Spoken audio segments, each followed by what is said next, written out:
So last week, two of my favorite students wrapped their knuckles around each other. Now in class, when we're aggravated or upset, we do push-ups, or we listen to really cool beats.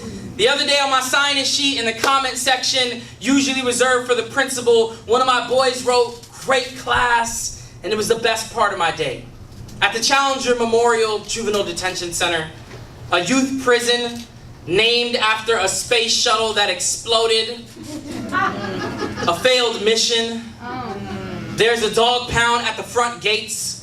You can hear whining and barking as your tires roll through gravel in the yard. You can see the lights from the state penitentiary directly behind. Most of my boys joke and say that this will be their next step, but in my class, I show them poems.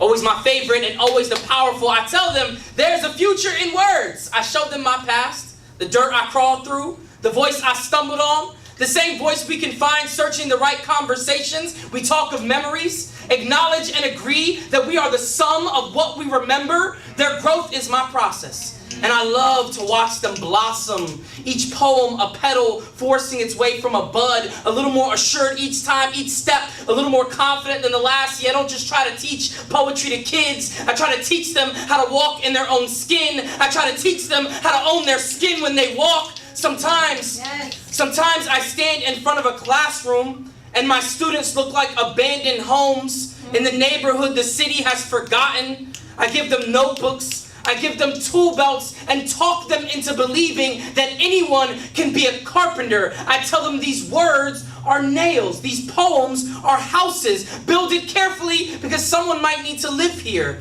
I look them in the eyes and say, the sentences you need to focus on do not end with a gavel, they end with a period. Let me show you how to make them with your own hands. Yes. Your story is important, so write it down, and they do. Some laugh, some cry.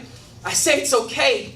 Our emotions are like lightning bugs, and if we keep them bottled, they will die. And a person who doesn't feel is just a photograph, and you are worth so much more than 1,000 words. You are an ocean of confessions begging for an out. There is a key in your every syllable. The right combination can unlock dreams. I tell them to dream, then edit. I tell them a rough draft is one of the rare times in life you actually get a do-over. I tell them to wrap themselves in their stories. Don't get wrapped up in money, because then you'll become a hater, and haters get halitosis. That's chronic bad breath. I tell them, I don't know why, but it feels true. I tell them to feel for their truth like a switch when engulfed in all life's dark, that this universe loves honesty. So don't hold your tongue or your punches. Their process is my growth, and the only time I don't feel guilty prostituting my emotions for strangers, I tell them everything someone told me once. You can be great. Each poem, a petal forcing its way from a bud, a little more assured each time, each step, a little more confident than the last. I tell them I love them, because most of the time they never hear that. I tell them no matter what society has shown them, no matter what their judge has told them, that they are not a failed mission to me. Thank you.